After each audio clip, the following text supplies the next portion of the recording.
Well, good evening, and welcome everyone to our chambers this evening.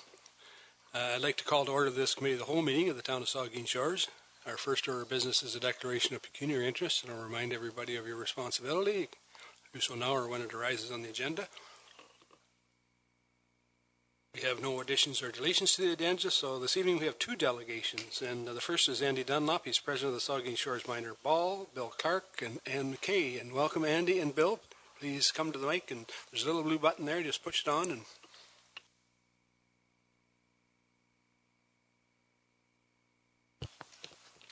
hi, everybody. Thanks for seeing me. So I sent in my deputation to everybody. I hope everybody had a chance to read it. I'm the president of minor baseball. This is a sort of a co-deputation with Bill Clark, who's the president of men's slow pitch, and Ann McKay, who sends her regrets that she couldn't be here, on behalf of women's slow pitch. We would like to make a formal request to consider immediate addition of some extra baseball diamonds in Saugeen Shores. We're having some scheduling issues. We have a lot of new users, a lot of growth, and we're really finding it hard to get all of our diamonds, all our games in, our practices in at reasonable times. I've been president of minor ball since 2013. When I took over, there was 141 players in minor baseball. This year we had 352, so we more than doubled in the last 4 years. This year there's 509 men playing in the men's slow pitch league, almost 400 women playing in the women's league. There's 3 local fastball teams, which is more than 1,250 users of the ball diamonds in town. The demographics in town, as I think everybody knows, is showing significant growth, both with young families and a lot of little kids that are getting into ball, as well as all the work that's happening out at Bruce Power. And I think everybody expects a significant influx of population in town, and that means there's going to be more people playing baseball. So if we think we have trouble with scheduling now, it's going to get much worse over the next number of years. I was actually on the committee that worked with Monteith Brown to develop the Recreation Master Plan, and they have confirmed that trend independently, and they've made recommendations for 2 additional lit ball diamonds within 5 years, and then an additional 3 over the next 5 to 10. That can be found in the master plan. That was, I think it was published in October of 2016.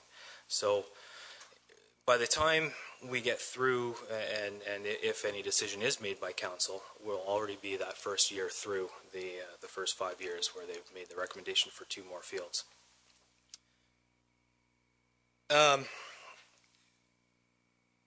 I'd like to point out that there was a challenge this year with between the 3 largest user groups of scheduling diamond times. There had to be changes made and inconvenient diamond times made for all the groups, really, so we had enough diamond time to play this year. I've got parents rushing kids to have a practice starting and even games starting at 5 o'clock. That means they have to leave work early. They have to make other arrangements. We're expecting teams from out of town to show up for 5 o'clock games. That's pretty difficult to ask of families and kids. And also, we're asking the adults to start a lot later, and that's had some negative feedback from those leagues. And so it's been a bit of a challenge, everybody getting on the same page and agreeing to diamond time. So I guess our formal request is for, we believe that there's enough room at Beaner Park in the empty land there for 2 additional diamonds.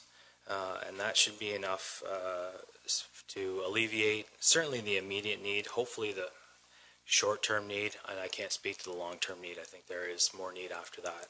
But if we could ask for some immediate support there, we'd be much appreciated. Thank you very much. thank you, Andy. And the question, Councillor Mike Matt. Thank you, Mr. Mayor. I just had a couple of comments and just a couple of questions and a suggestion for council to consider tonight as well.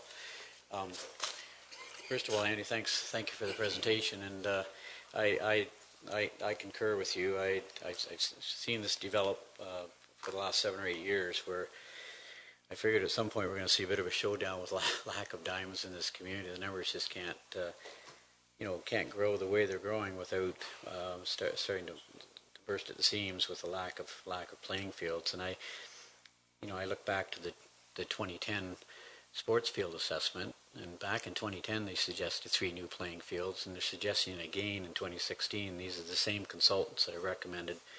They pretty much made the same recommendation 7 years later. So I concur. And I did have a couple questions, Andy, maybe whether Bill wants to answer this too, but in the with ball diamond allocations that are presently the way it's happening now, is minor baseball, men's slow pitch, ladies slow pitch, I think I've met apparently to prepare this presentation tonight. How's the new ball diamond allocations working? I understand there's more weekend, Sunday afternoons, Sunday nights, late nights. Minor balls having to use 5 o'clock at nights now, which, because we've gone from 140 kids to 360. Yep. And I guess whether you want to answer, but maybe Bill might want to come up too. But can you just share with council a little bit how is the new booking scheduling system working in terms of? Yeah, well, we're making it work as best we can, but like I mentioned, I'm asking teams from. I had a game. Personally, with the team that I coach, there's a team from Mitchell that came up for a 5 o'clock game on a Tuesday. That means people have to either make arrangements to send their kids, for an hour, 40-minute drive, or take off time or whatever to make it work. What we've done is in minor ball is we're giving everybody a weekday and a weekend. I do hear a lot of, the diamonds aren't being used Saturday afternoon. Well, that's because those same kids played Saturday morning. So we can't have our second time Saturday afternoon. It has to be a weekday time. So that, we're making it work. We can't expect kids to play. Even 7 o'clock is, a 2-hour game. It's over at 9. And so now it's late for kids from Listowel to go home, right? So there's nothing perfect, but as far as minor ball goes, we're making it work. I know slow pitch has bigger issues. So the other question, so men's and ladies slow pitch, I guess, Bill, I'm just wondering, are the leagues maxed out with the present diamond facilities we have available? Have you had to shut off registration of men's, and maybe you can speak for ladies too, I don't know, but have you had to shut off your registration, men's and ladies, stop taking teams because we don't have diamond time? We stopped it last year. We put a cap on it of 27 teams. Currently this year we're sitting at 26 just because one team at the 11th hour pulled out, but we capped it at 27 teams. And we're struggling this year because we've got 27 teams, and this year a lot of rainouts. It seems like every Thursday, which is our busiest night, they've got rained out. I think we have a this year, so we've had to just reschedule 27 games. On top of it, too, we have a cap on the number of games that can be rescheduled for a team for whatever reason, that they're only allowed 2 a year. Not many of the teams reschedule, but a few of them do. So, we've definitely capped it. So, Bill, weekends, and I know Councillor Matheson's referred to this in the past about sports tourism, and I concur. I think sports tourism, bringing in, I like to see ball tournaments in Saugeen Shores every weekend. I think it's good for local economy, for motels and restaurants, gas stations, and so do you find that weekend tournaments, I don't know how many we have in town, I assume there's 3 or 4 or 5 per year, but that has an impact on your schedule? That has a huge impact on the men's league. Up until this year, they did a trial base. This year, they did a trial basis with the ladies' league, giving the ladies some Sunday times to try out. This year, because of the late nights, games are getting over at 11 o'clock at night, so we've had to move more games to Sunday. And then the rainouts, when we look to reschedule the rainouts, the weekends are blacked out due to the tournaments. So it's been very difficult. Okay, so just one more question, and then I have a recommendation for council too. But and I have a question of Director of Community Services, Mr. Mayor, if I could. But the if and this is an if something was to move forward, I know over the years council tends to be much more favorable with moving projects forward when groups get involved with campaigns. And have the late men's slow pitch, ladies slow pitch, minor ball talked about? You're here tonight, make a presentation for a couple more diamonds. Have the three groups talked about being involved financially from a fundraising campaign standpoint? Yes, I know. As far as our standpoint was, we raised league fees in order to create a slush fund to diamond improvements or contribute to something, and talked with minor ball in regards to it. So that process has been started to set up Yes. a fund for diamond allocations. So to you, Mr. Mayor, to Jane. Jane, in the budget last year, I think it was set up in 2013 as a 5-year capital forecast, there was a $1.4 million figure allocated as a placemat for diamond improvements at Beaner Field. Could you just explain to me one more time what that 1.4 for Beaner means for diamond improvements? That 1.4 wasn't necessarily for Beaner, but more for ball allocation for the development of ball diamonds, or it was listed in our budget under Beaner ball diamond under parks, yeah, and certainly it could be possibly allocated for Beaner. All it was a placeholder for discussions to start in 2018 for the development of further development of ball. Okay. We continue to work with the groups and the umpires to take a look at our current usage, but taking all of that into allocation, it's a placeholder to start the development of discussions. So, Mr. Mayor, I have a recommendation, a suggestion tonight, I should say. I don't know whether it's a form of motion or show of hands, but I really do believe with the recreation master, with the sports field assessment in 2010, suggested 3 additional playing fields with the trends that were happening with increased numbers. Those numbers have basically doubled since 2010. The Recreation Master Plan 2016 again suggests 3 additional diamonds in the short term. The problem's not going to go away, Mr. Mayor, and I would suggest to Council that to move this process along once and for all, that we do set up a short-term ad hoc committee of a couple of councillors, a couple of staff, representatives from men's slow pitch, ladies slow pitch, minor ball, maybe the reusers of Lakeview Ballpark, and really to take a look at what are the options, how may the groups be involved, what should we be considering in our November budget for additional diamond construction, potentially commencing in 2018, whether it be 1 diamond, 2 diamonds, or 3 diamonds, but at least get the process started. So the suggestion we're making this evening is that we do establish a short term, like similar to the Southampton Town Hall and similar to a couple of other projects for the pool, for example, we've done. So I'd make that suggestion. I'm not sure how you'd like to handle it, Mr. Mayor, but I'd like to put that on the floor this evening. Thank you. Okay, Mike, I'll take some more discussion, and I think we can deal with what you're suggesting there, Mike. I think Neil was first, then I'll get you to Vice Deputy Mayor, Councillor Raj. Thank you, Mr. Mayor. It's too bad that Anne wasn't here, because just a quick story. Her mother-in-law, Anne McKay, and I were on the Recreation Committee in Port Elgin many, many years ago, and we approached council and asked them for new ball diamonds. And the council of the day wasn't very interested, so then Anne and I ran for council and got elected, and then we helped make the new ball diamonds. So I guess I have a number of points here, and the warning, and I think, Mike, you've already covered it a little bit, is for me, the ask has to be with a partnership program, and it has to have the leagues, and I hear that maybe there's a slush fund, but back in those days, we ran those tournaments, and we ran dances, and we ran whatever we could to raise money, and we gave a percentage, and I think that we should search for that percentage with the help of staff as to what that is. And I'm going to ask Jane in a moment. I've got a couple other comments, but about what a brand new adult lit ball diamond price range is, just so that I know. But we've had very successful fundraising schemes for splash pads at 80% dollars, 80 cent dollars being offered. I'm not expecting that. and I certainly wouldn't expect that for a pool and an arena either. That's a one-off smaller entity, and I understand that. But I think that there needs to be something. I know that as previous president of Minor Soccer 3 times, we approached staff with dollars as well in partnership. But back in those days, we played at Paisley, we played at First Nations, we had 3 Cameron Park Diamonds, we had 3 Jubilee Diamonds possibly there. We had 2 at Unifor that we were using, and we used 2 at Saugeen Central School.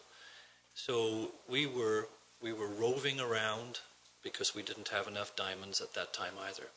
So I too would like to see maybe a small committee and staff input as to all those other pressure relieving options. You know, do you reduce the number of games that adults play for a couple of seasons and let the kids play first and fit the kids in? And so those are political answers that an ad hoc committee could probably come back with and say, for the adults this next couple of years, you're not going to play 20 games. You're only going to play 15, but you've got to give the games to the kids.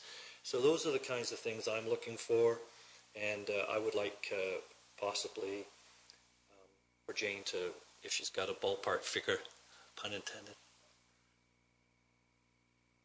Obviously, prices can fluctuate drastically depending on what amenities you include, whether it's lit, diamond, where it's going to be held, what property you're going to acquire, does the land need to be cleared, do you need washroom facilities? It would be unfair for me to give a dollar figure for a ball field. If I could, Jane, I'm sorry. No, I was really talking about the raw development of the pieces, the asset of a diamond, not land purchase, just fencing and lights and hot washrooms. Just looking at a simple diamond construction. I can tell you I've seen prices from $300,000 up to $1.4 million. I suspected as much. Thank you. Sorry, Mr. Mayor, if you don't mind, I can tell you that Walkerton just redid diamonds, and they're beautiful diamonds, exactly what we need. I encourage you to go next time you're through to go behind the arena and take a look. The raw cost for that, I'm told from their executive, is $40,000. Now, all the labor was volunteered, so I can't comment on that. That's certainly a significant amount of money, no question, but that's what they told me.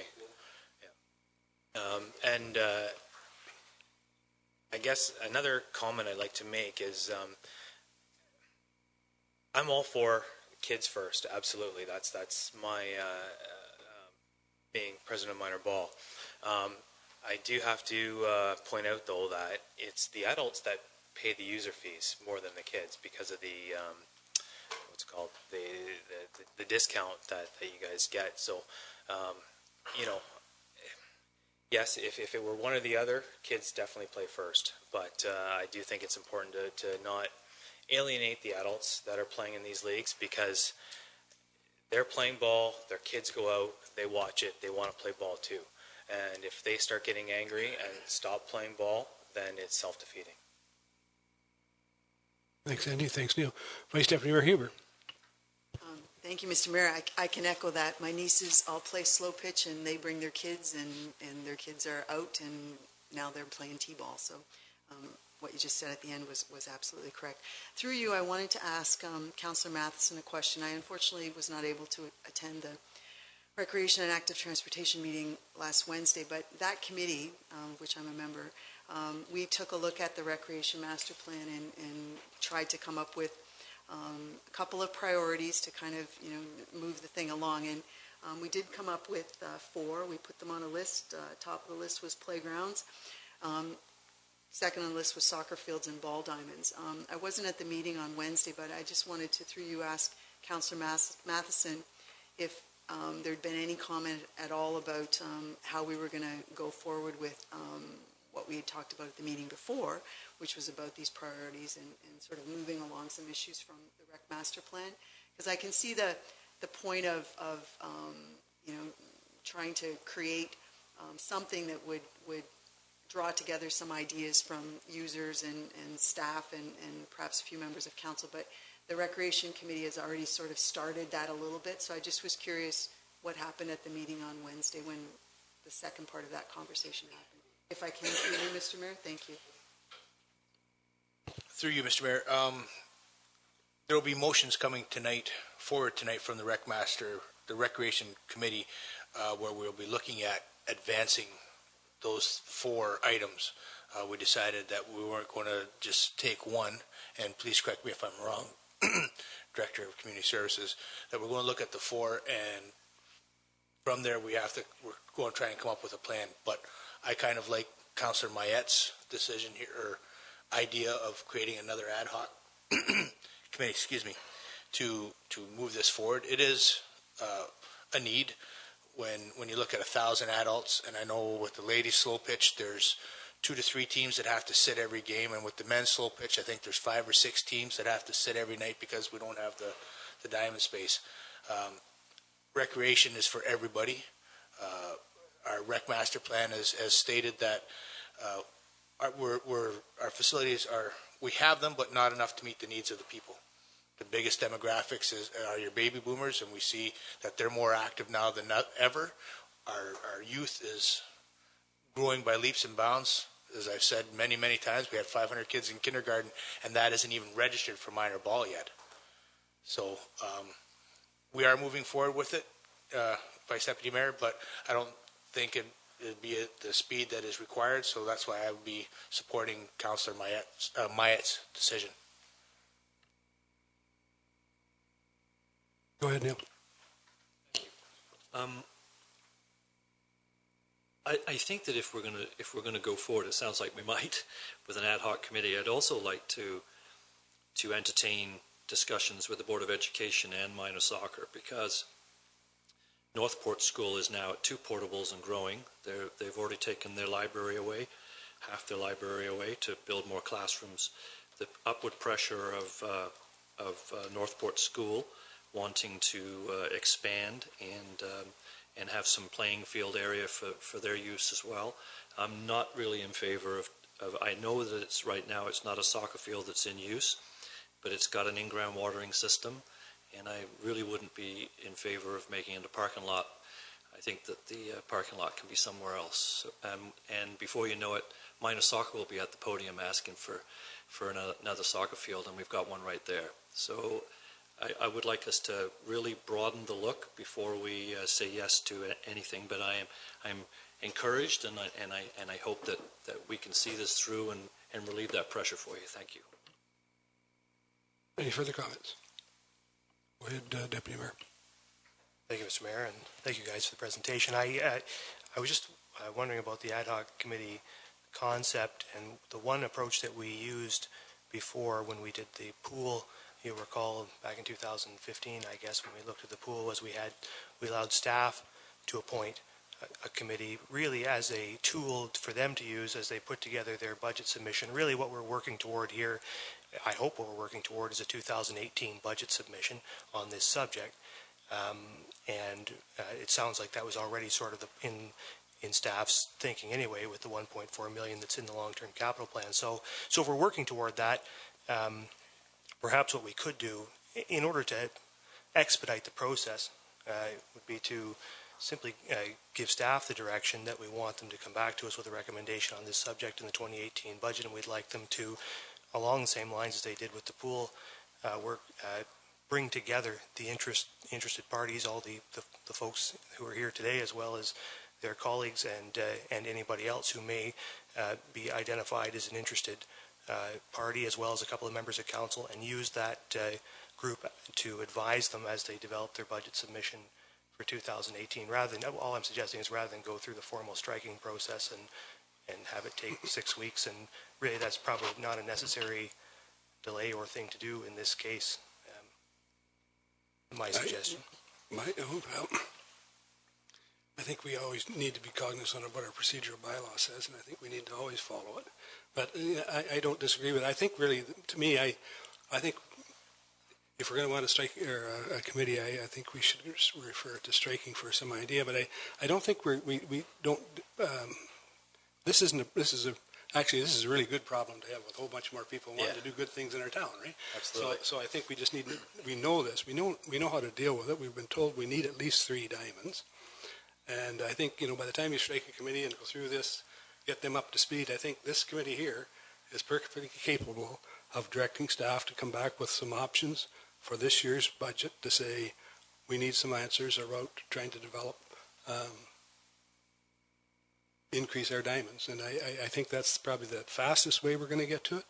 And I think it's, again, the most direct way we're going to get to it, because we've heard lots of, I know you're very passionate about this, Mike, and I think those discussions should be here at this committee. And I say, tonight, let's direct our staff to come back at the earliest opportunity to come with some recommendations that we can put in the 2018 budget to try and address the issue that's been raised here this evening.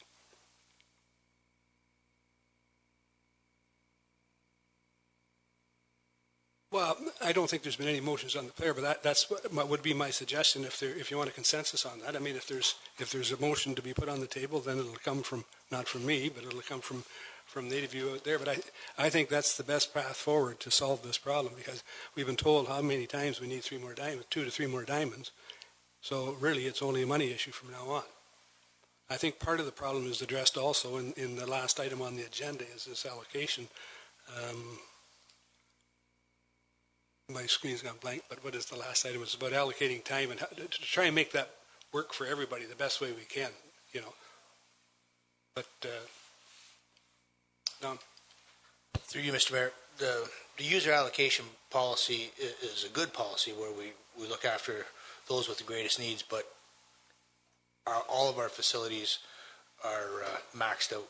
We're just growing so fast. We need in my opinion, we need another ice pad. We need 5 ball diamonds. We need another soccer pitch. So we already have community services looking at our alternative structure design for a pool and alternative facilities and land for that at the moment.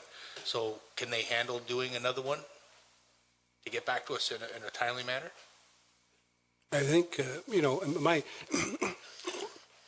that's one, I think, that's one part of the problem, is this allocation thing. I don't think, it's been very clear to us that we need 3 more diamonds, at least 2 to 3 more diamonds. I don't know, the committee's not going to come back and tell us we need 3 more diamonds. And ultimately, the people that are going to approve the money to build those 3 diamonds are sitting right at this table tonight.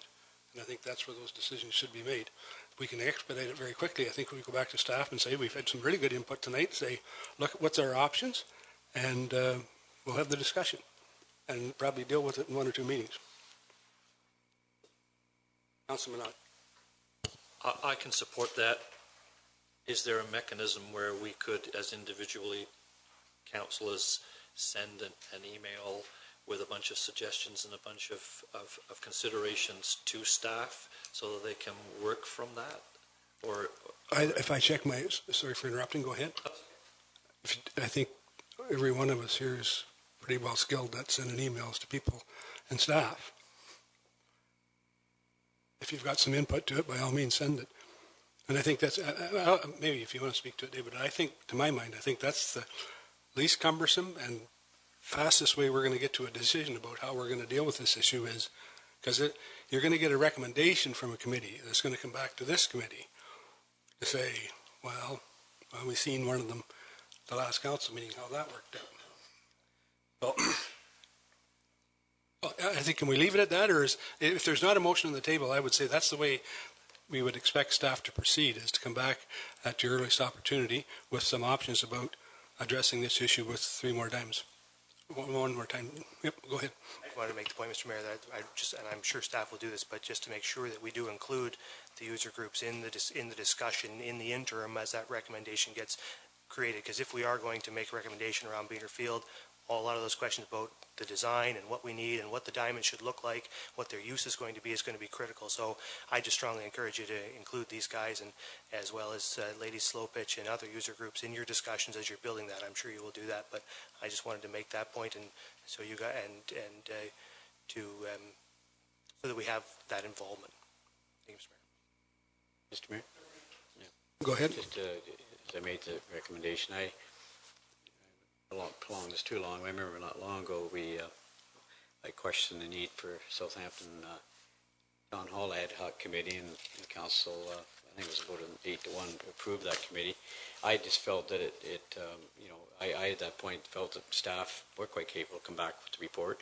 That ad hoc committee has done amazing work, and it's brought 8 or 9 pretty smart minds together, and they're putting together a pretty fabulous plan, by the looks of it. So I concur with our deputy mayor. I just think it's really important that there is input along the way over the next 6 weeks, 8 weeks, with these people at the podium. I think that's really important. And that was the purpose of the ad hoc committee, was that these groups be heard out, listened to, so that we have needs. And so that's the first thing. And secondly, I just hope that this report doesn't drag on to November, December, January, February, and then into 2018-19. So can we set a time frame where we can see this report by early August or early September, rather, Mr. Mayor? Well, I think the intent is for the 2018 budget, so I think we should have it. I mean, those will be the discussions, Mike. It's really only going to be around money and location, right? And I think maybe you want to speak to it, David. I think we can set some timeline that so it is an issue that we can deal with for the 2018 budget, approve or disapprove. Maybe you want to speak to it, David? Yeah, thank you very much, Mr. Mayor, and certainly staff can work towards the 2018 budget. I will caution council, though, that the master plan said 2 lit ball diamonds within 5 years. It didn't say today or tomorrow. We can certainly work towards that, including it in our 2018 budget. I am somewhat concerned because I've heard from different members of council that we should be considering a tournament facility, consolidate diamonds so we can have sport tourism. I've heard from others saying no, keep them where they are. I've heard that Beaner Field is on school, the current diamond is on school board property.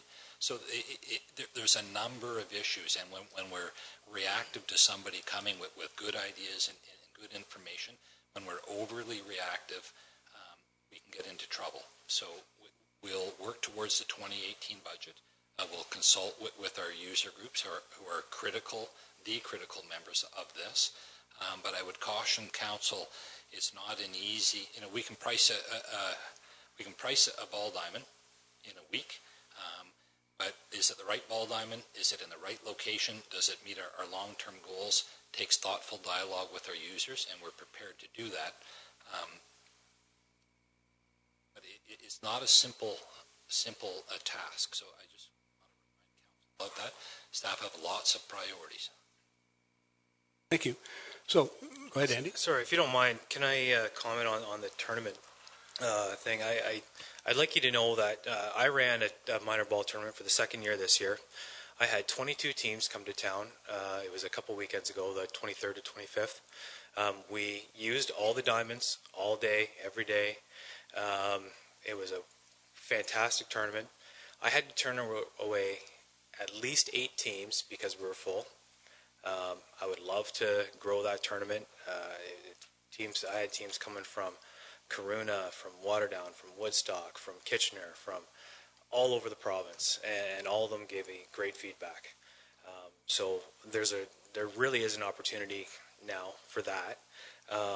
Additionally, I know Bill can speak to this more, but the end of year slow pitch tournament is over capacity, and teams have been turned away from that for the. I'm not sure what's happening this year, but I know last year it did. And those are our own users that we're turning away in this case. And that created a big problem. Again, it's because we didn't have the facilities today. So, yes, I know the recommendation was within 5 years, but it is an immediate need. We needed it last year. I don't disagree with you. I sit around here, it wasn't so long ago that we had too many diamonds. I remember it wasn't that long ago, and it's a problem that, like I say, this is a good problem to have for our community. Lots of people want to participate, so by all means, I think work with our staff. We'll get to this answer for her as quick as we can, Andy. Perfect. Okay. Thank you, Bill. Great. Thanks.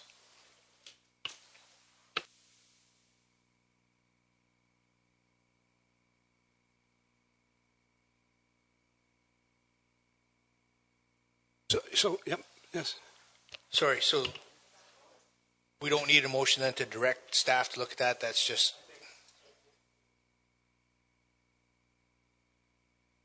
Thank you. So our next item on the agenda is another delegation, and it is our own Shanna Reid. She's here to talk about something very exciting that's happening in our town, and it has been for a number of years, but the Provincial Life Saving Championship. Welcome, Shanna.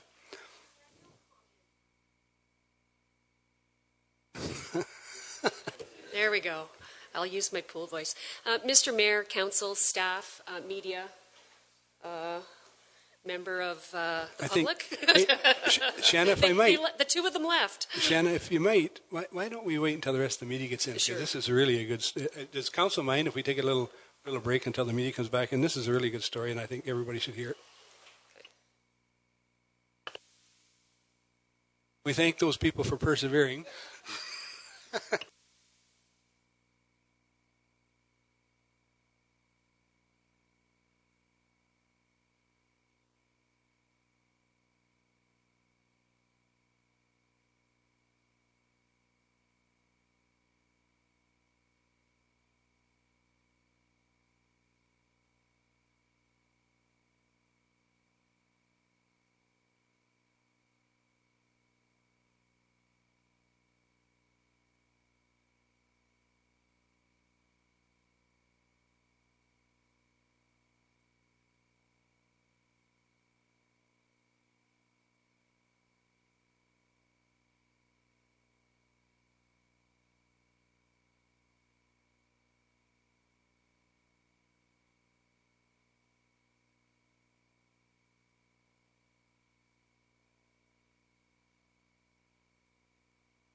So still no members of the public, but thank you very much. One.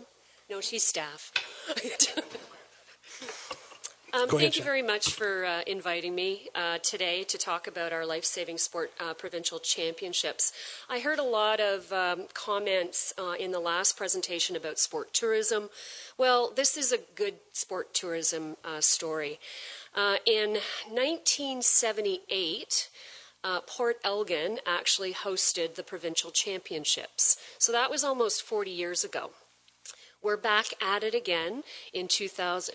David, were you part of that?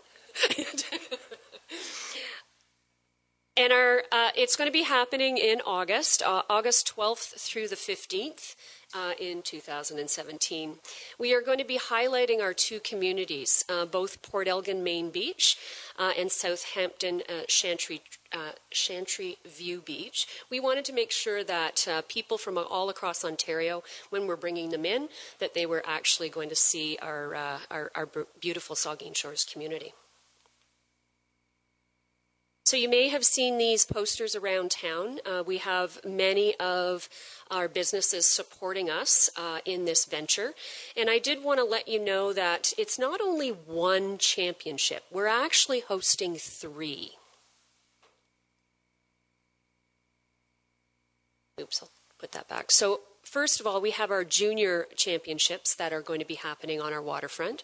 We also have our masters going to be coming and playing with us as well, and our senior waterfront championship. So 3 championships in one. So you've heard me talk about life-saving sport. I'm not going to bore you about the details, but I am going to invite you to come out and see them. Sport, life-saving sport, is based on humanitarian purposes, and it's all about saving lives. These kids, these adults, and these seniors are actually learning these skills so that they can be fit, that they can rescue, and that they can use equipment on our waterfronts. You may have seen some of our programs down on the beach over the last number of weeks. We started a week ago, and the kids are going strong. If you don't recognize what we look like, they're in the bright orange jerseys down on the beach on Monday, Wednesday, Fridays. We're very proud to be hosting this. So we have 200 junior athletes and their families coming into town. We have 30 plus masters that will be on our beaches as well, and 125 plus senior athletes. Now, when I say senior athletes, they're not the master seniors. Those are our 19 plus. So they would range anywhere from 19 through to 25. So not really seniors. So the schedule, I've given you a schedule in front of you. We're hoping that all of you will come down at some point and watch the events. We have the Ontario Junior Lifeguard Games actually starting in Southampton, and that starts on Saturday at 12 o'clock. We will also be continuing our junior lifeguard games on Port Elgin Main Beach on the Sunday, on August the 13th, and we will be pretty much there for the whole entire day. We also have our masters going to be running alongside of our juniors. Now, we poignantly did that so that many of our junior families that are coming, the adults can partake and enjoy and actually compete alongside with their kids. Right, Jane? We really are trying to get our masters boasted up this year, and we're really hoping that our community will come in and help us out with that. So our Ontario Senior Life Saving, this will be happening on Sunday, starting on Sunday, going through to Monday on the Port Elgin Main Beach, and then we will be ending up on the Tuesday for a full day in Southampton. And these are just some pictures that I've pulled together of some of the events that will be happening on our beaches. So what can you expect to see? Well, beach events, they're kind of exciting. All of the beach events are pretty much happening in Southampton. The nice soft sand really helps us out for beach flags. We will be doing a 2K run and some 90-meter sprints. What can you expect to see for the water events? Well, swimming. That would be good. So we have some swimming races that will be happening. We also have some paddleboard races that will be happening on all of those junior, masters, and seniors.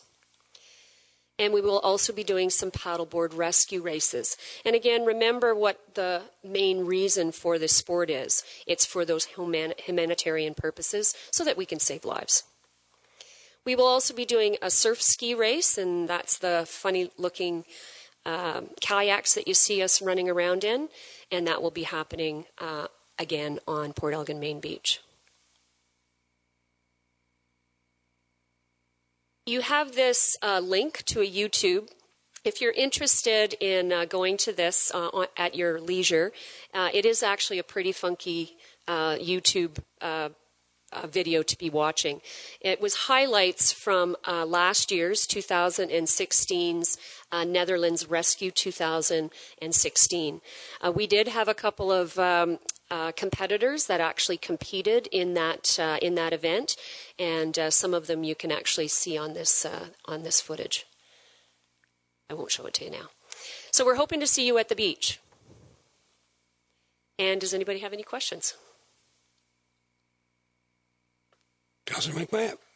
I just really had a comment, Mr. Mayor, and I just wanted to thank Shauna for your presentation this evening. And, it wasn't too long ago, probably, I think 10 years ago, the World Life Saving Society and waterfront programs, and I don't think they even existed, or at least if they did exist, it was a very small program.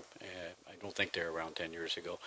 And what you brought to this community from an aquatic standpoint, from a leadership standpoint, is really second to none, and I really appreciate your efforts. I think this is a wonderful event for our community, and just kudos to you.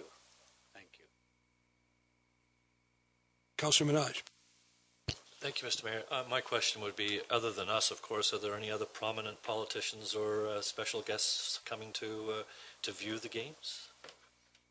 Well, we'll actually be having competitors coming from all across Ontario. We do have some special guests coming in from the Royal Life Saving Society. We will be having some. The president has been invited, so we're hoping that they're going to be attending. Other than that, our businesses are going to be attending as well, and anybody that's down on the beach. Suggestions are great. Yeah, isn't there a Minister of Culture and Recreation for Ontario or something that could be invited and say, this is an opportunity for you to see an amazing event and come to an amazing community? Great idea. Councillor Dave Mayap. Thank you, Mr. Mayor, and through you, Shauna, also echo the comments that it's a wonderful program, and congratulations on the level to which you've been able to grow it and obviously attract people from across the province and maybe the world for this thing. And obviously the financial impact is going to be huge for the town as well. It's a great spin-off for anything, whether it's ball or life-saving or any of the activities that go on. Here we are on the 10th of July. We're only a couple weeks into the summer, and we're already hearing the number of fatalities, most recently up at Salvo Beach this past weekend, and it wasn't very long before at Wasaga Beach there was a couple of fatalities. So this kind of thing becomes ever more prominent. But just looking at your pictures, the one thing that I've become cognizant of, because I was down on the river yesterday and there were people canoeing that didn't have any PFDs on. There was actually a guy came by on a stand-up paddleboard, no PFD, going down the river, and the river's still fairly high.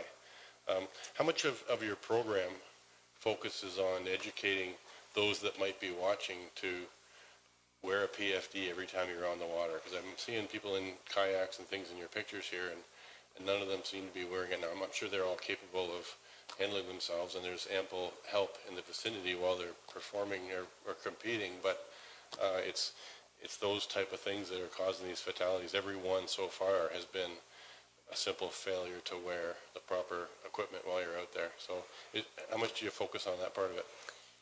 That's a great question. The water safety end of things is very important.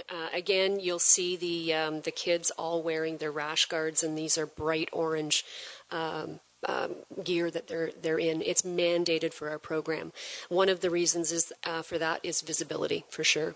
The other thing that we do within our programs is we mandate that they're always with a buddy. You'll notice that when they're on their program, they're actually with a number of coaches. The coaches themselves will be out in the water, giving direction, etc.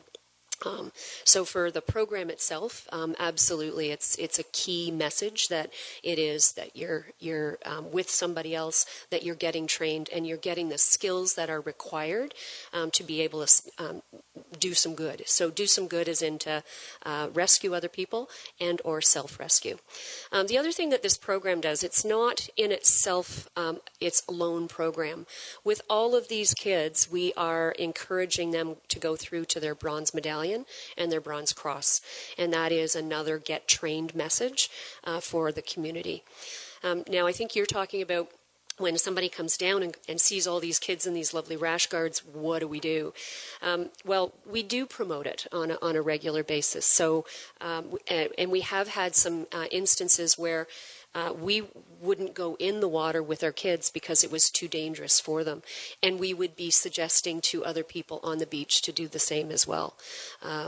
So these are all things that hopefully it's by, monkey see, monkey do.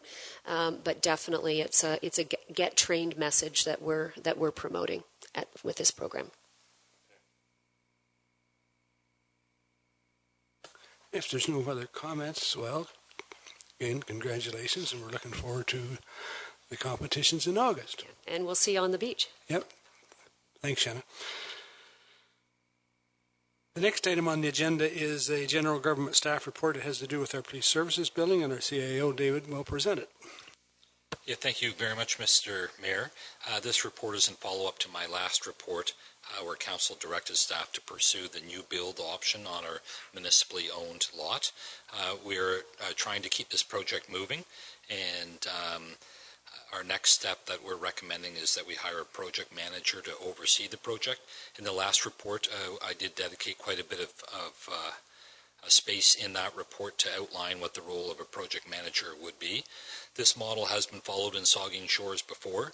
For smaller projects, sometimes the architect plays a dual role, but with large complex projects such as this police services building, we're recommending that we hire a project management firm specifically.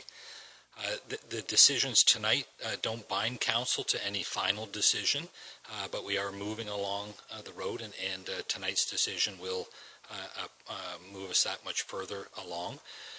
Council's final decision on this project will be at the tender phase, which would be mid-year next year, when the final design is done, when the final cost estimates are done, and we have a really good sense of what the tender costs will be.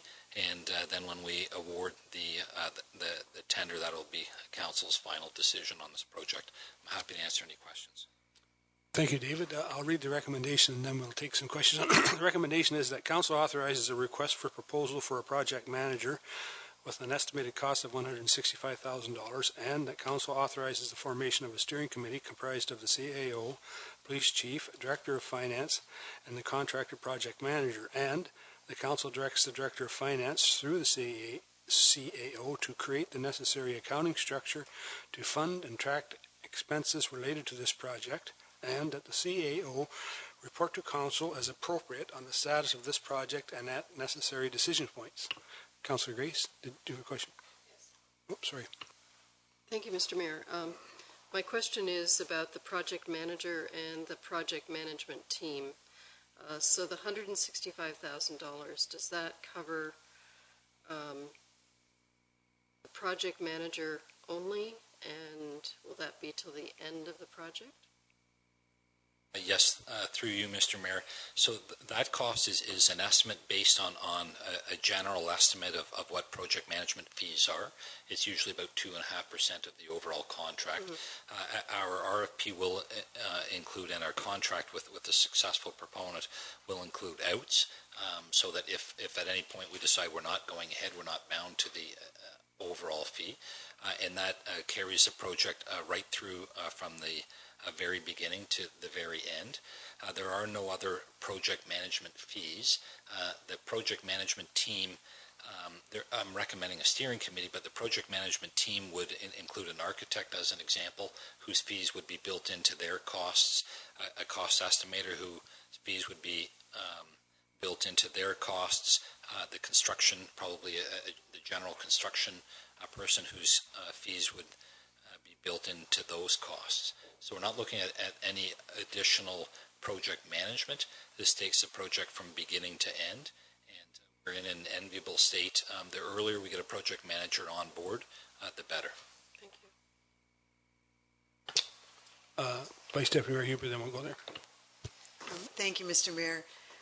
I'm pleased to see the line in the recommendation about setting up an accounting structure to fund and track expenses related to this project. I think that that's a good plan forward so that we can see how much things really do cost and have a way of tracking that. So I applaud that line in this recommendation.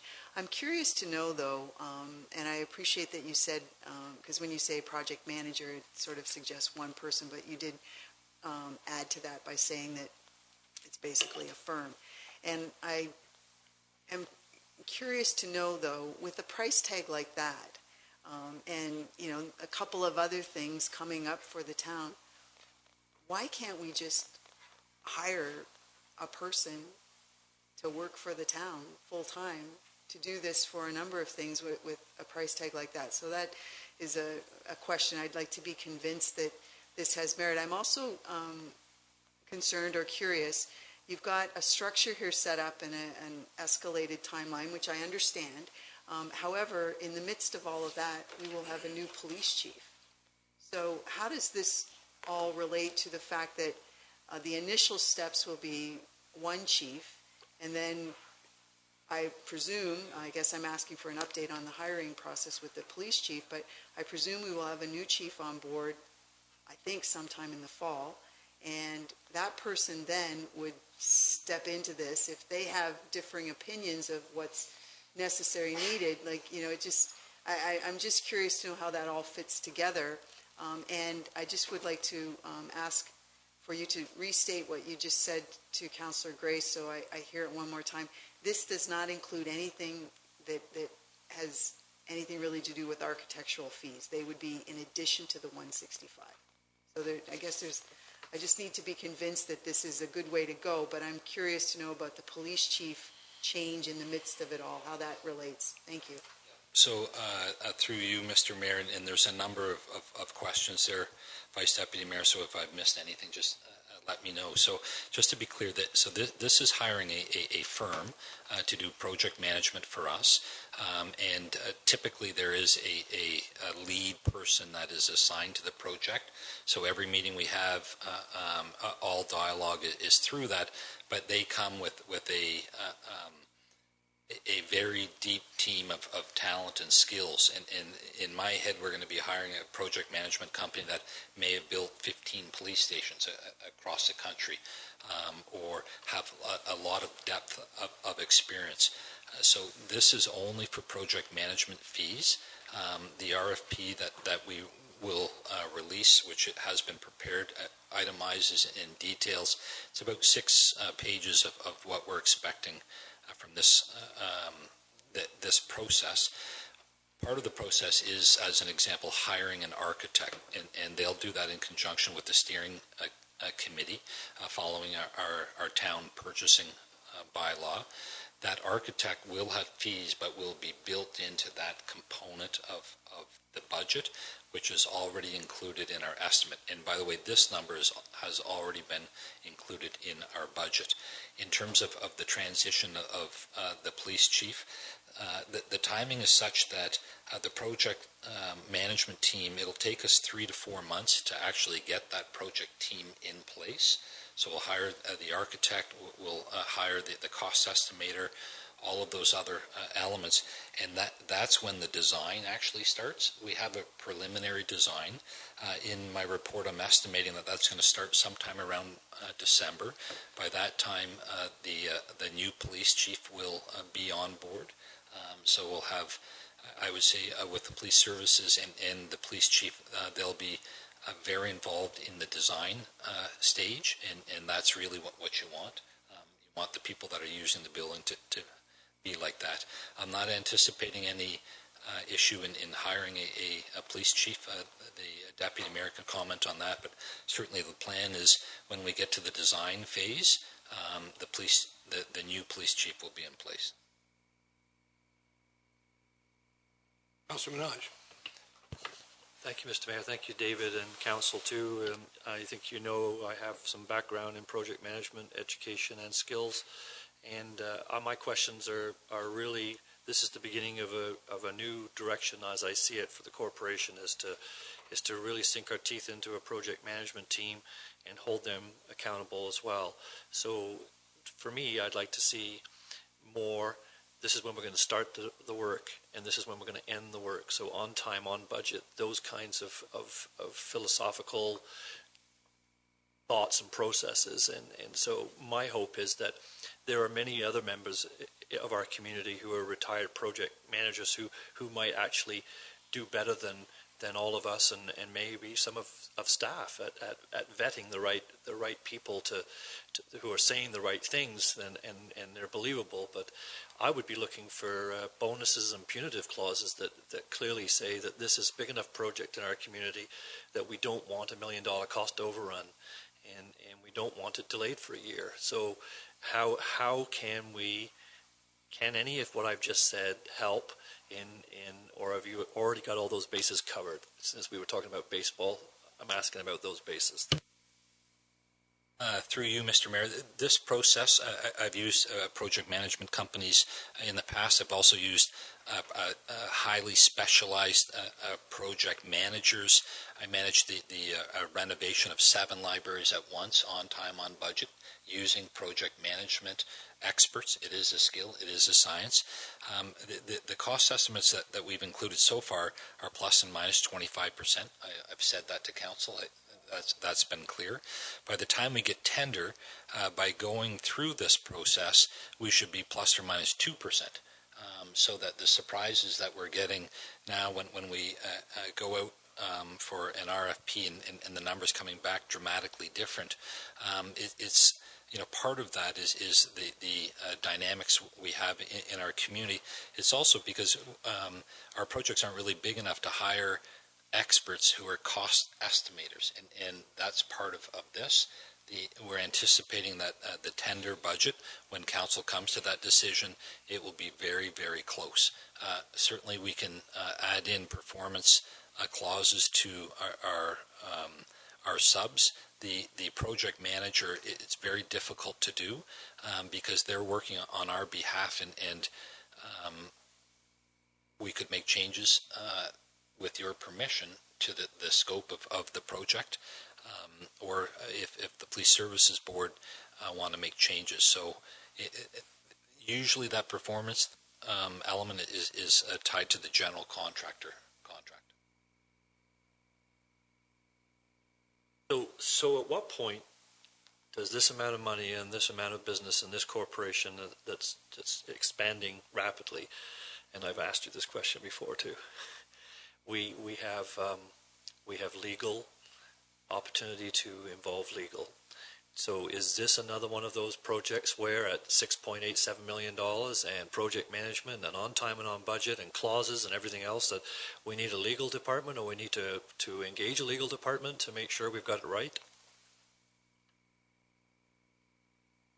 Through you, Mr. Mayor, this is a project and the contracts will be of a magnitude that I would suggest that we do run them by our legal department. Having said that, I'm anticipating with a project this size is the project management companies that we're hoping will bid they're acting on our behalf with us. So we're not giving them authority to do things, but they're experts in tendering documents. They may have a team of 12 on their staff that all they do is write tender documents. They're experts at contracts. That's why we're hiring them, for the expertise that we don't have readily available. Deputy Mayor Charbonneau. Thank you, Mr. Mayor, and thank you for this report, David. I think it's a good report, and I support what you're proposing to do. It's kind of different than what we've seen before here, and I think that's a good thing. I think it's a well-organized process that's going to get us where we want to go. I am a little bit concerned with the timeline, only because, you made the mention that we'd be going to tender. There'd be a decision at council to go to tender mid-year next year, and then the date you have in here is August 18 to September 19 for construct and commission the building. So council will enter its lame duck period. I asked the clerk today on the 27th of July next year. At that stage, if we've passed it in the budget, we could go ahead and tender it as long as it meets the budget that we laid out. But if it comes in above the budgeted number, this council would be unable to approve the construction if it were to happen, if it were to come before us after July the 27th. So I guess I just ask, is there a risk in this timeline that you've laid out that that could happen? Is that a potential risk in the timeline laid out? Yes, thank you for the question. Through you, Mr. Mayor. It is a risk. The clerk and I spoke about this. In our proposed RFP, we do have a hard date of a timeline of I think I put beginning of July to give us that leeway. One of the challenges that we do have is we're ready to go with an RFP in a number of days. The next council meeting that we would be able to get council approval, if required, would be the end of August, and we're losing a month there. Quite frankly, in my opinion, it would not be unreasonable for council to delegate the authority to approve the RFP to staff over the summer period. We would pick up 3 to 4 weeks through that, and we could use the steering committee of myself, the Director of Finance, and the Police Chief to do that. And that would give us 3 to 4 weeks extra leeway instead of putting more pressure on us at the end of the process. Vice Deputy Mayor Huber. Thank you. I just wanted to bring up a point in the financial impact, a couple of paragraphs you have here. One of the things that I've heard regularly since our last meeting was the fact that we threw out this number that was a cost per average home, and we didn't attach what the average home value was. So I think it's somewhere around $300,000 was the number we were using, but there was some interest in us being a little more specific, because there's a lot of homes now that are $500,000 and above to get that number. And I also had a number of people say, why 20 years? They're all familiar with that idea of an extra mortgage payment a year over a period of time saves you hundreds of thousands of dollars of interest payments. So I would appreciate, as we keep going forward, that perhaps we see some values that relate to a 10-year debt payment, a 15-year and a 20-year, but to be a little more specific perhaps about an average home, and then give a number. It's a couple $1,000s higher than that, because there's a lot of properties in that category here too. Thank you. Deputy Mayor Sherman. Yes, just to, maybe you were about to do it, Mr. Mayor, but just to close the circle on the question of delegating authority to staff to hire this project manager, can we include that in the recommendation here, so we can recommend to staff, recommend to council that that be done in 2 weeks?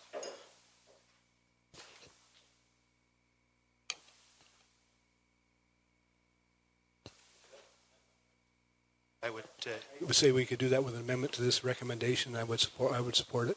So if you'll move it, you second me.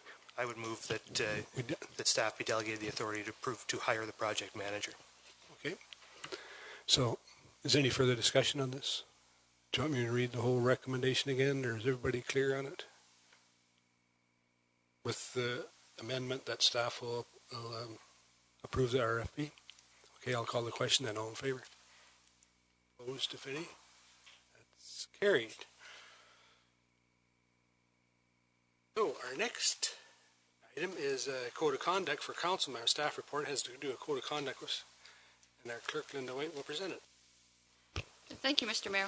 I'm presenting council with a draft revised code of conduct. Our current code of conduct was created in 2007, and I think during each term of council should take the opportunity to review their code to ensure that it's meeting our local needs, as well as the purpose of ensuring that it's meeting the legislative requirements. So under Bill 68, it was recently received royal assent, and it includes a provision that all municipalities adopt a code of conduct, as well as appoint an integrity commissioner. As with a number of provisions in Bill 68, the requirement for a code of conduct and integrity commissioner will take effect upon proclamation at some future date.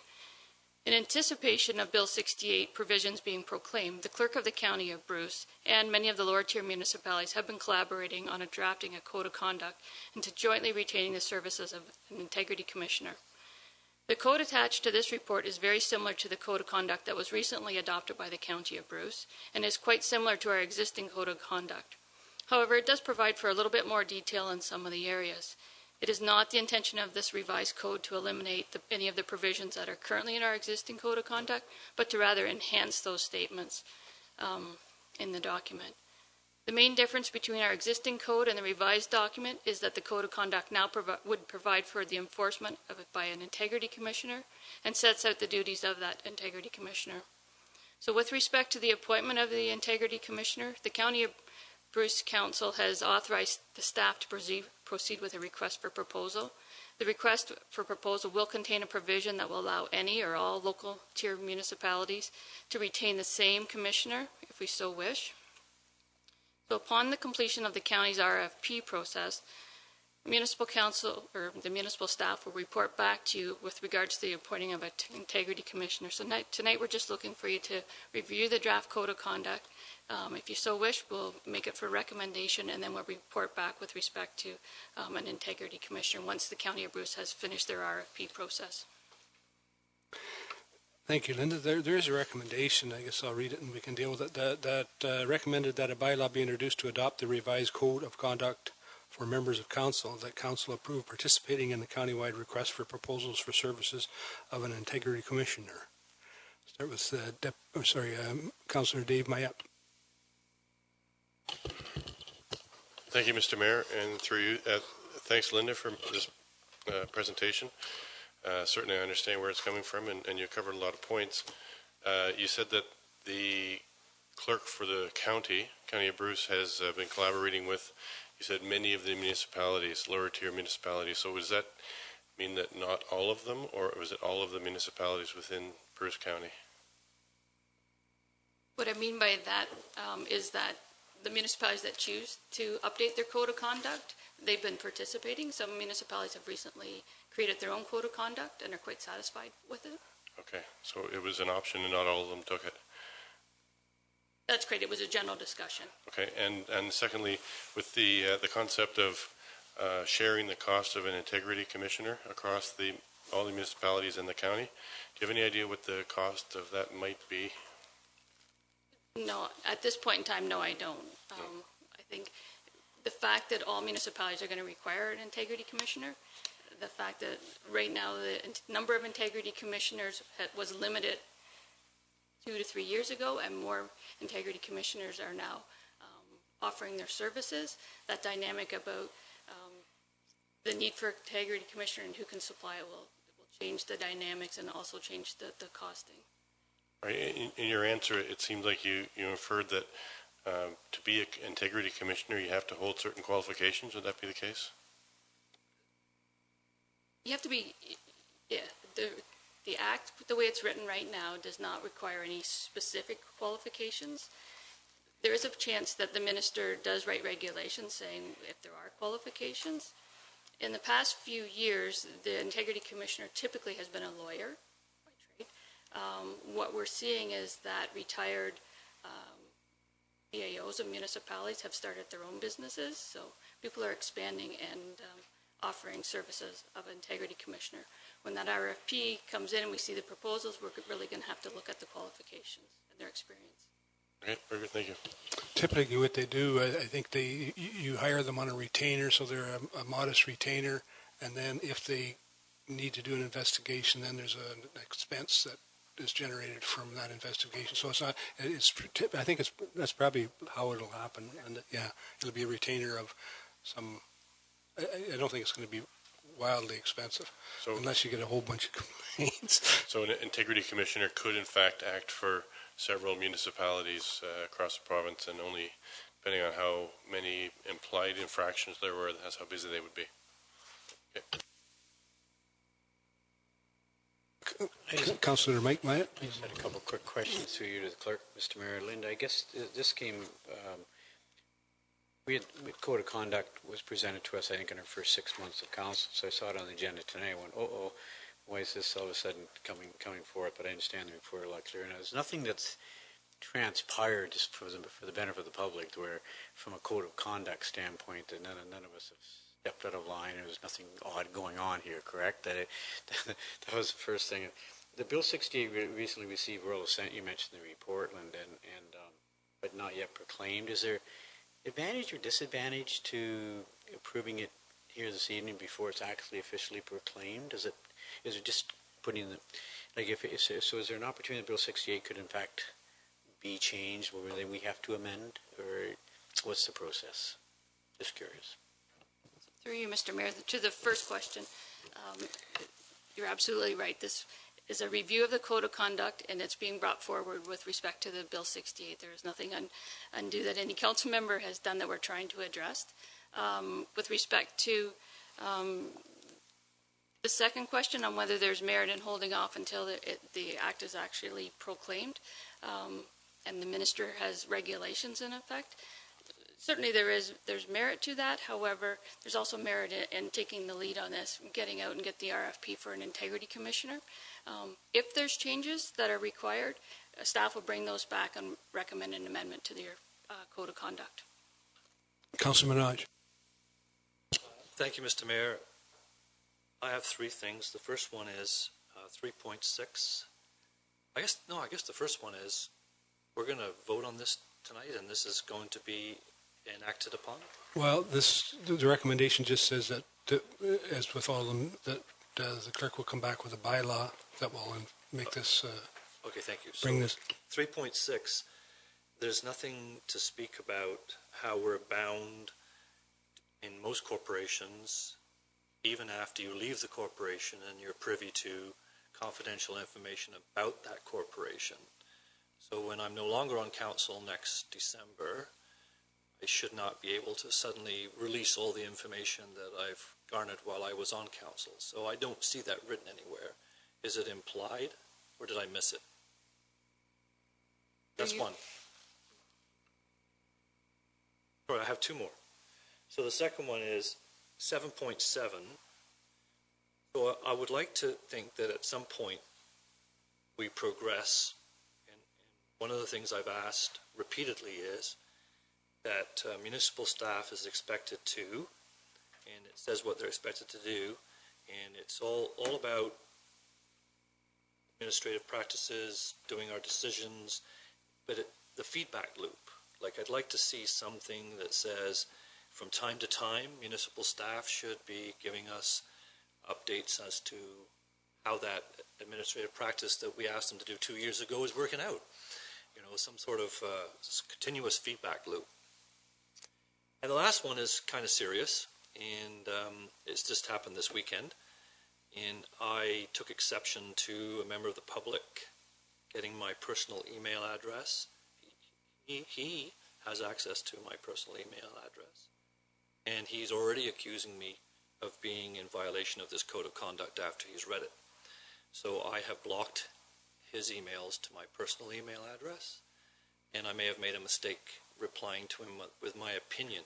So the sooner we get this approved, the sooner I'll be looking for the process to, if in fact I get challenged on a code of conduct. Thank you. Talked about I don't disagree with you on the second question, and Linda can add on that about a feedback process, but I think that's a separate issue from the code of conduct for council, and I think it should be dealt with in a different policy or form, but this one is as a result of the provincial legislation that deals specifically with the code of conduct and how the commissioner will deal with it. I think if you're really interested in that, we can do that in a different way, but I'm not sure that it should be included in a code of conduct for council, what staff should be doing. Okay, and if you want, there was another question. Did you want to ask the first? I didn't want to interrupt you, but. Yeah, thank you. I think your first question with respect to the confidentiality, and certainly this code is when you're serving on council, you can take it that is implied when you leave council. You cannot divulge any confidential information that you gained while you're a council member. The code is applying to when you're on council, though, specifically. And yeah, the mayor's absolutely right. That feedback loop is would be in another document, not in this code. Okay, Deputy Mayor Charbonneau. Just a quick question for the clerk. I read this, but I just don't see it in here, and I wonder if it is in here. Is there any restriction or anything at all restricting council, the term of the integrity commissioner, or council's ability to remove the integrity commissioner from office?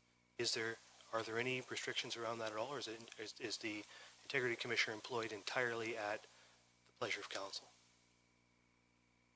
For you, Mr. Mayor, those questions will be answered when you actually go to create the appointment bylaw for the integrity commissioner.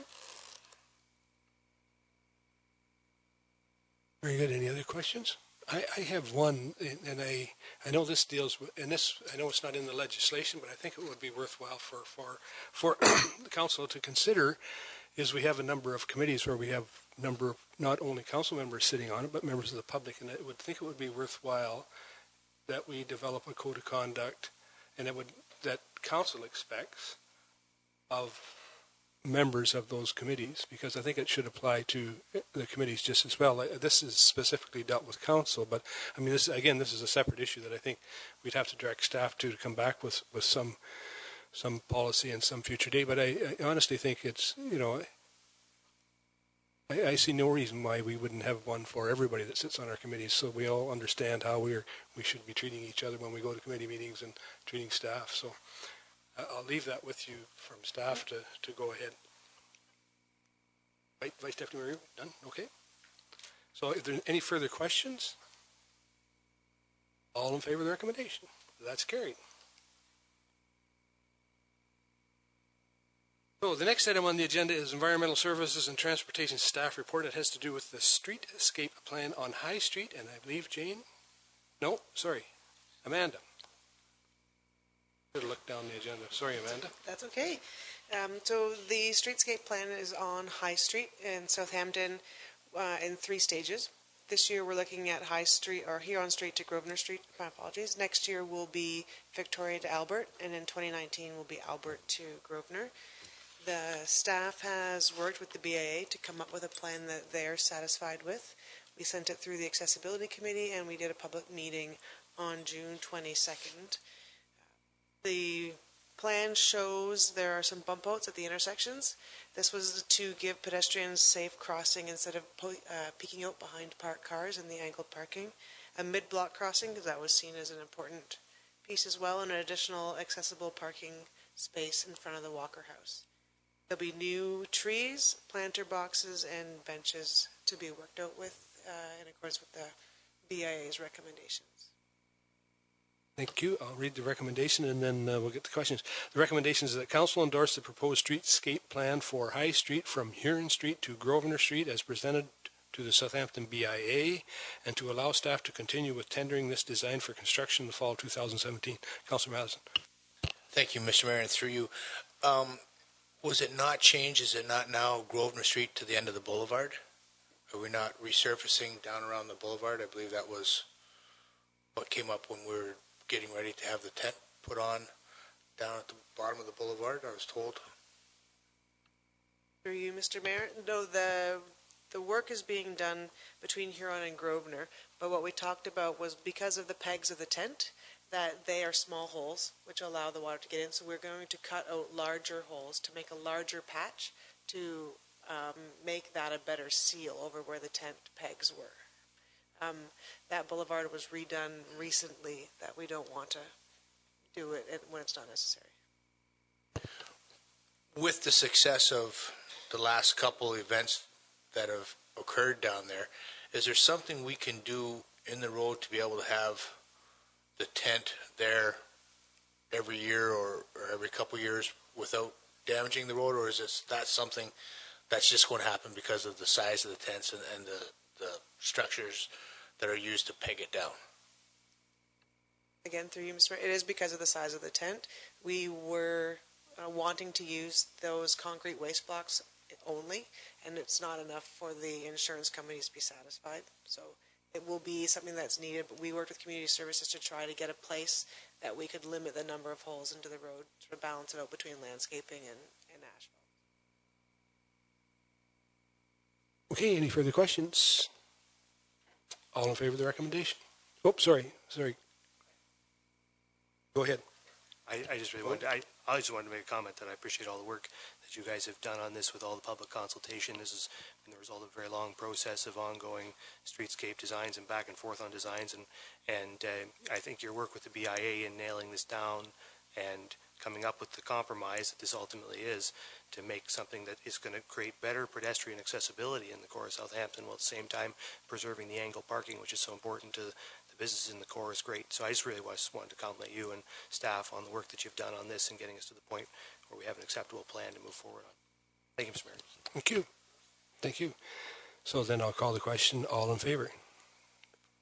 That's carried. So the next item, there's 7 items there, I guess, for committee of the whole information. If we've got any questions on it, we'll deal with them. If not, then we have the next item is number 7 is reported department heads. We have 2 information reports. One I think we kind of touched on earlier was this user allocation policy, and I don't know if you want to speak to it, Jane, or if we're going to speak to it. Yeah, I'll just speak to it briefly if that's all Sure. right. Absolutely. What I really wanted to do is really update council on allocation policies and what they mean for our department as well as our users. So they certainly assist us in booking both our ice and diamonds that we're so desperately looking for. This isn't anything new, allocation policies. It is new to Saugeen Shores, but definitely not new. And when we look at southwestern Ontario, many communities have allocation policies. I provided in the report a prioritization list that we would be looking at as we develop the policy. And really staff's role is to continue to ensure that the maximum capacity within the facilities is met before consideration of new facilities. The notion of an ICE allocation policy was discussed at the recent REACT committee, and they supported the notion of such a policy. So I just wanted to share with you that our next steps forward as a staff is to provide the draft ICE allocation policy to our ICE users And they'll have that prior to our ICE user meeting, which will be occurring at the end of this month. And starting immediately after that will be our ball policy as well, which will mimic very closely to the ICE allocation policy. So I just merely wanted to bring you up to date with these two policies that staff are working on, and there's no financial impact to that. Thank you, Jane. There's one other item then, is Unifor acoustic audit report, and I know maybe David wants to speak. Our CIO would like to speak to it. Yeah, through you, Mr. Mayor, I don't have much additional information than what I put in the report. As council will remember, we hired a company to peer review the testing that's currently going on by Unifor. Our peer review consultant reported to us that the testing was not complete by the deadline of June 30th. So we've contacted the MOECC. We've also contacted the Ombudsman Office to find out how they will be dealing with this. So I've spoken with both of those agencies, and they have both committed to circle back with the town when they've heard officially that Unifor did not meet the testing deadline. So I need to just iterate that we have not heard that officially through either the MOECC or Unifor or the Ombudsman's Office, but through the connection that we've made with our peer review consultant, that's the information we're getting. Councillor Dave Maillet. Thank you, Mr. Mayor. Obviously, there's probably going to be a few comments about this. It's a bit of a hot topic, but having read this and having seen other reports similar, I'm disappointed, but I'm not surprised. I didn't expect that. For some reason, I didn't think they were going to make the timeline. But through the group that we hired to peer review the testing, like we all seen the speakers, the microphones, and the equipment was set up in the fields and along the roadsides adjacent to the Unifor Center. Has it been indicated to you whether or not the testing wasn't completed or the results were not compiled and released? A subtle difference, perhaps, but it would appear to me that testing did take place, whether that testing was insufficient or not, or whether they haven't got around to releasing the results. Thanks. Through you, Mr. Mayor, I'm not speculating. I don't know all of the answers. I can tell you that testing did occur. I can tell you that our peer review company was consulted in terms of the locations of that testing, those receptors, to make sure that they did meet the ministry's minimum requirements. Our peer review company has indicated that the amount of rainfall may have played a factor in getting enough a adequate sample size of testing results. I'm not an expert tester, but I also understand that the leaves are now in full bloom, and that interrupts with testing. So my sense is they didn't get enough sample that would articulate all of the different wind conditions that they need to do that full submission. I don't know that for a fact, but that's information that I'm receiving and feel fairly confident on. How Unifor chooses to go ahead with the MOECC, we'll find out, and we expect that they'll be asking for an extension. Councillor Minaj. My hope would be, thank you, Mr. Mayor, that we would be able to secure legal opinion that to the MOECC that the portion of the testing that did meet the criteria is acceptable, and it's an add-on, if at all, not a restart and do the whole test again in another year. If they're missing 2 or 3 days in June because the weather wasn't suited, then so be it. We do 2 or 3 days in June in 2018, and we add it to the existing. But to redo the whole thing and then have another set of nature's criteria why we couldn't complete it is just a game. Thank you.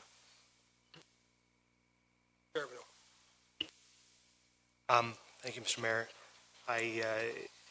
I would first want to ask the CAO if he would make sure to report back to council once he's heard from the MOECC formally about the status of the testing, so we know, so council can see what the actual status is, so we get more details on that. I think the CAO is quite right not to speculate on what exactly may or may not have happened, though we do have some idea. I would just say that what we have heard informally is that, as the CAO pointed out, that the weather conditions have not been suitable to complete the testing for whatever reason.